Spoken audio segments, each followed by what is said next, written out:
and tries to fund massive programs in that area. So an old tobacco warrior told me, as soon as you're getting close to key policies that the industry's afraid of, they come in with huge amounts of money to try to fund programs. Because policy will be programs, the right policies. So, you know, yes, should we really be considering a soda tax? I think we should. Have we been successful? No, because the lobby is so incredibly strong. Oh, thank you for your wonderful talk. I want to ask about all those data that you showed from all over the rest of the world, the rest of the planet, and to ask several things about those data. I did notice the absence in South Africa. In fact, I remarked upon it because I know how prevalent diabetes is in South Africa. Not reported. Not reported. And so the question, not reported because it just makes the country look so bad. And that's also been the case, for example, in Ethiopia with HIV/AIDS and some of the other countries. But what do you find in terms of the doctors, in terms of the researchers, but particularly in terms of the policymakers, as we start to find these data, and we do everything in worldwide comparisons, especially in Asia, especially South Asia and Africa. I was just in Cambodia, and with all the food that's being produced, stunting is a huge issue, and child feeding is a huge issue. And we're seeing all the maize and we're seeing all the rice, and it's all being grown, but they're not giving that to children, and the mothers are stunted, the children stunted. USAID has a new project to try to do that. So I can speak to what we've done here now. As part of the Academy of Pediatrics, we actually have an office in Washington, D.C., and we lobby very hard on children's issues. And we're watching this all the time, and the pediatricians in this country produce health guidelines, do a lot of state-level advocacy. We are very geared up to do that. When you travel to other countries, the pediatricians are nowhere near this kind of advocacy effort.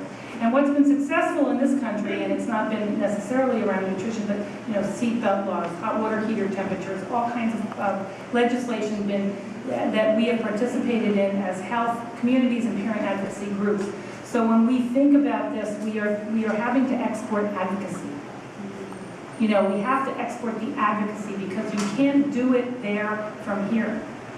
You can't do all of that. You have to have advocacy. And so we actually teach advocacy to the United States pediatricians. We are always talking about advocacy because that and building advocacy and building coalitions is the way you manage this change. But you're going to have to export the advocacy. Thank you for raising this very important issue. Sorry. I just wanted to ask, you talked about the importance of a varied diet and varying the nutrition, and obviously I'm thinking you're thinking primarily there of plant-based nutrition, not just order a Big Mac one night and chicken nuggets the next night. That's not really correct. That's right. And I know there's a lot of programs like farmers markets that are doubling, like SNAP program, you can double your dollar or that sort of thing, or the school garden programs and those kinds of things. Do you have any data or information about if that's affecting, how that's affecting the childhood obesity rates and such? There's been small effect on uptake, but now we need to talk about competitive food.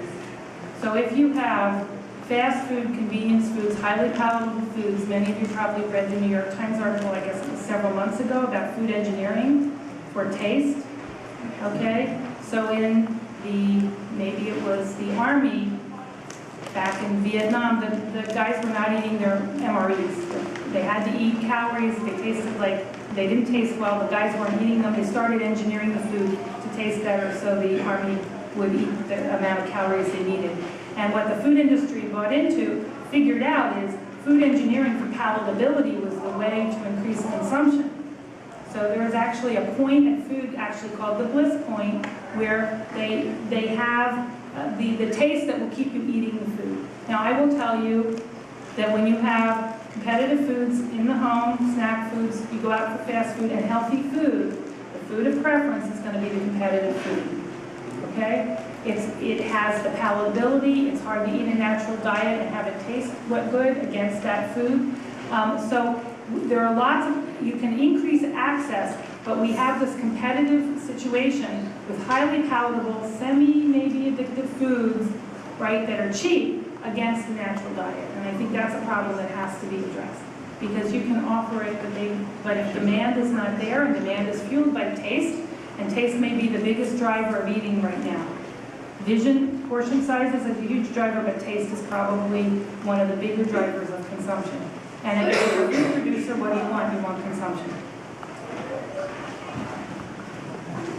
Thank you so much for enlightening us. I remember in IRAS about 6 years ago, we had a fellow that had worked throughout the third world from Johns Hopkins, if I remember correctly, and he told us that the two best things that we could be pushing for to save lives would be more education for women and girls in the villages and good sanitation facilities, clean drinking potable water.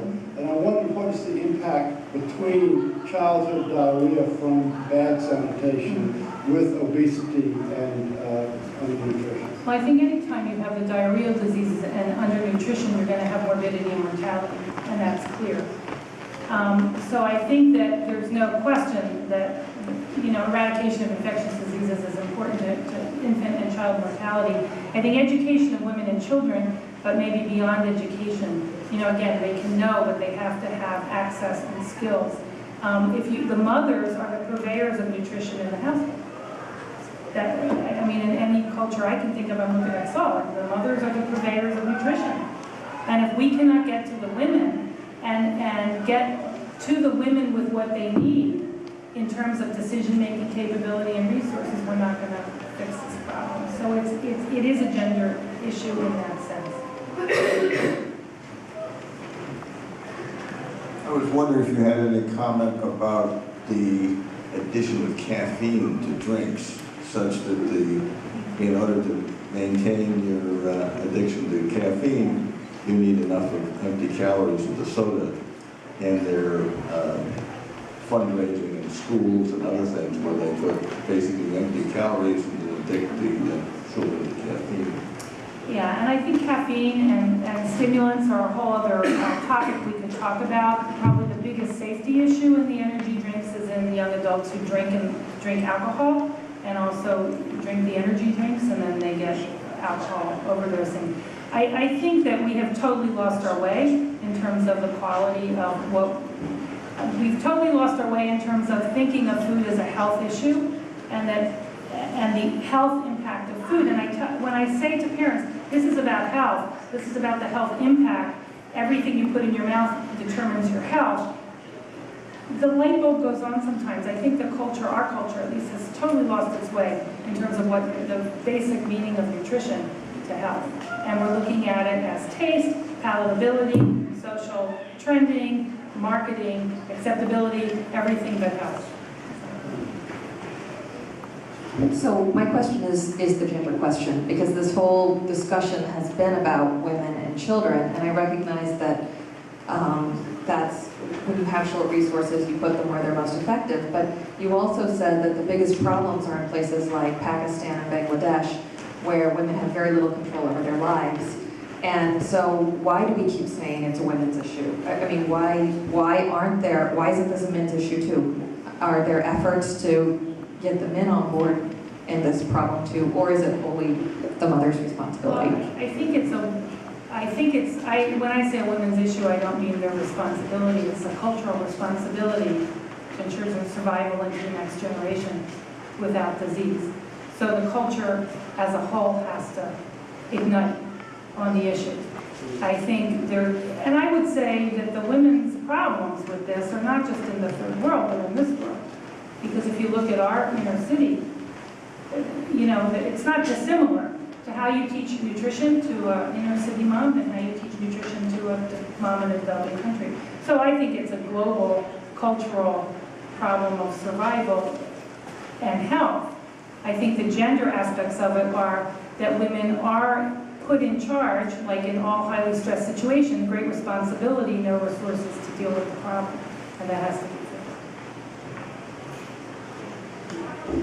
This has been an amazing tour de force in terms of your willingness to take this incredible series of questions handle each one of them with respect and insight and understanding. So I'm deeply appreciative for all of us for your willingness to come here, address us, and light a spark, if you will, under everybody here about the complexities of these problems and how we're going to have to build ways, new relationships even, to tackle them. Because if we're here for solutions, we've just been exposed to an enormous number of issues that need to be addressed.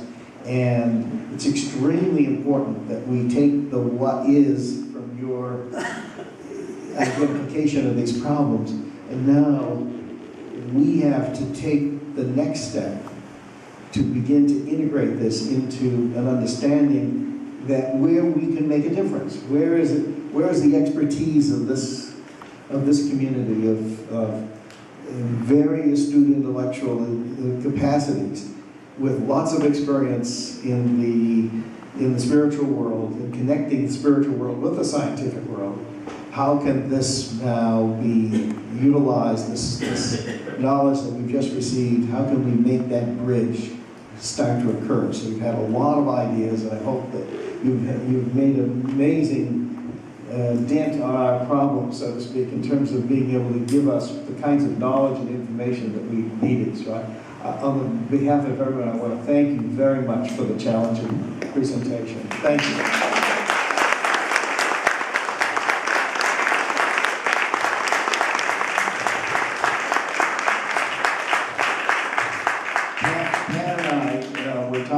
As you were talking, and we were saying, should we have the usual break in the middle? And I said, no, there's so much interest in what you were talking about.